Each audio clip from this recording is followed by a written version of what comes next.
Ya. Seguimos armando la ecuación de transporte para flujo al interior de grano.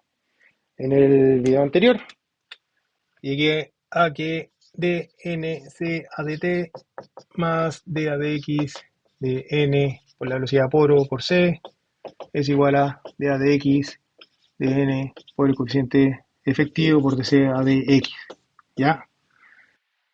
Pero, pero, ¿cuál es el pero de este análisis? Nosotros activamos la advección. ¿Ya? Activamos la elección como un término importante. Al activar la advección entre los granos, también se activa otro mecanismo de transporte. También se activa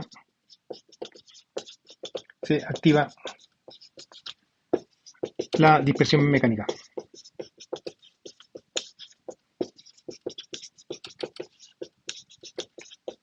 o de Taylor.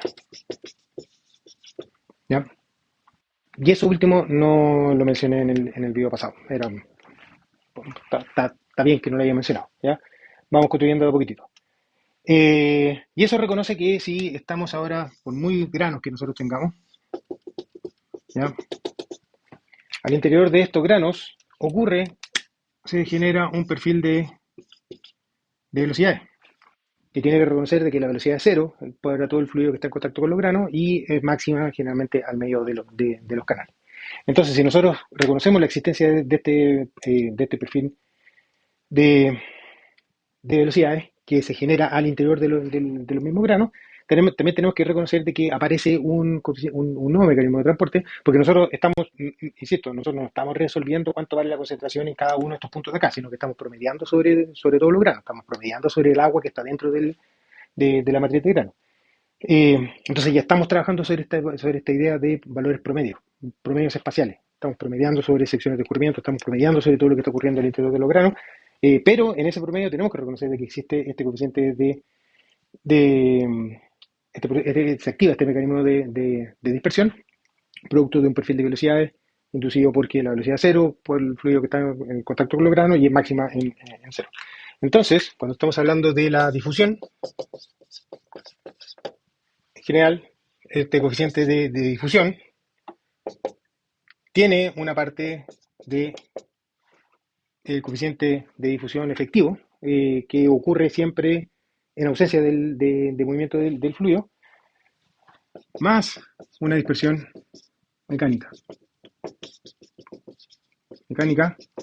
producto de el movimiento del fluido que se está moviendo con una velocidad U sub P.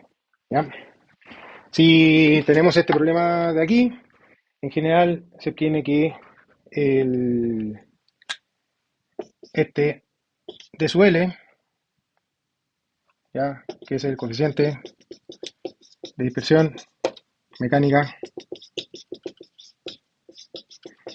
longitudinal, ¿ya? Este coeficiente de dispersión mecánica, eh, después de resolver un poco en el análisis, se puede demostrar que es para este tipo de flujo, que es un tubito del diámetro D y una serie de otras cosas.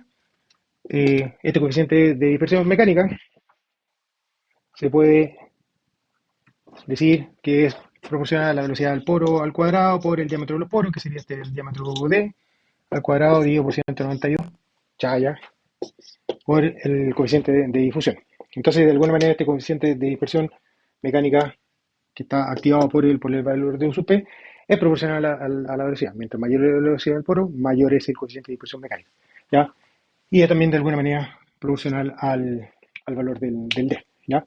Sin embargo, este tipo de relaciones que solamente funciona para tubitos de diámetro D, que es uniforme y es rectilíneo, y otras cosas, supuesto que no ocurren en la realidad, se escriben mediante introducir el, el concepto de la dispersividad, ¿ya? Donde eh, aparece esta alfa sub L, que es la dispersividad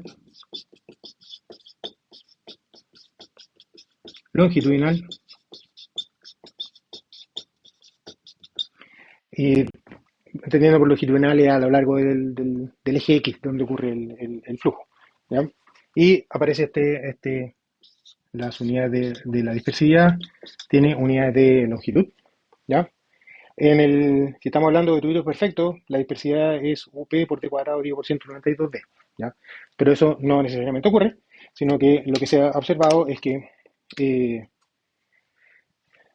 se encuentran relaciones para el valor de ASO de alfa L en función del número de Becquerel, que lo estamos relacionando como la velocidad por el diámetro dividido por el coeficiente de difusión molecular. Y estos valores de la dispersividad toma valores de 1. eh,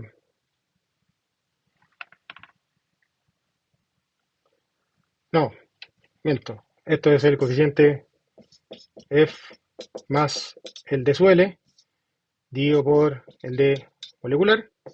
Toma valores que son un poco menores que 1. Y después, para números de Becquerel mayores o igual a 1, se tiene que el coeficiente de dispersividad va aumentando, ¿ya?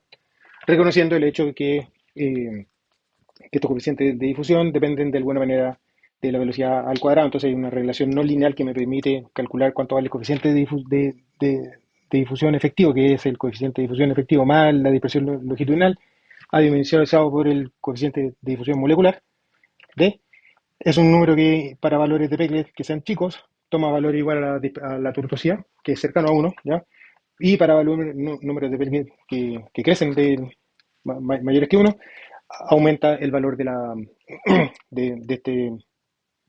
este cociente. Aumenta de manera no lineal en una escala logarítmica. Los gráficos están ahí puestos en el apunte, ¿ya? Eh, entonces ahí aparece el otro efecto más que aparece una vez que activamos la detección.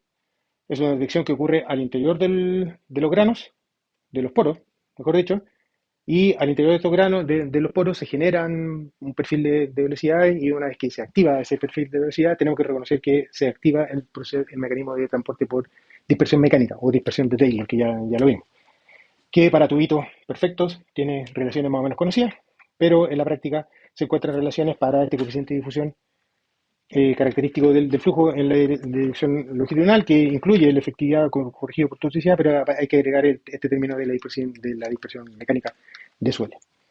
Y la otra cosa que también aparece es que si tenemos un grano, ¿ya? En la medida que el agua se está moviendo junto con estos granos, también hay un efecto transversal. Hay una difusión transversal, ¿ya? Producto que por el mismo desorden del flujo que hay al interior de los granos, o sea, acá no son bolitas perfectas, sino que es un desorden, literalmente, el flujo no es rectilíneo y efectivamente uno puede pensar en un mecanismo de transporte transversal o un aumento del mecanismo de transporte transversal, producto del mismo movimiento del fluido.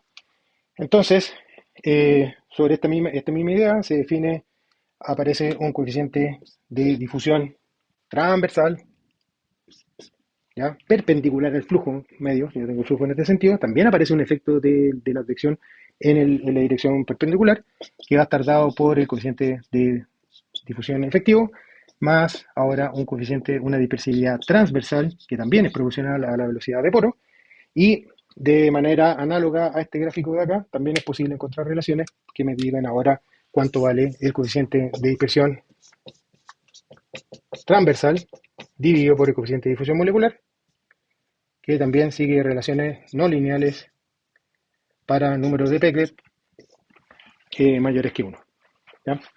Son relaciones que están más o menos conocidas, los gráficos que son usuales, es usual encontrar en la literatura, están en el apunte si los quieren ver y los pueden ocupar para precisamente identificar bien cuáles son los coeficientes de difusión y dispersión que se necesitan para el cálculo de estos problemas. Eh, Sin embargo, también hay una serie de modelos que directamente lo que pide es estos coeficientes de dispersividad longitudinal y transversal para poder resolver las ecuaciones de movimiento, porque ahora se tiene que el coeficiente de difusión que aparece aquí no es un coeficiente de difusión que es un parámetro externo que solamente dependa o del coeficiente de difusión molecular y corregido por la tortuosidad, sino que ahora también aparece la velocidad como un factor importante, que es la que me está condicionando cuál es el efecto de la difusión, cómo ocurre la difusión al interior de los poros. ¿Ya? Eso. Nos vemos. Chao.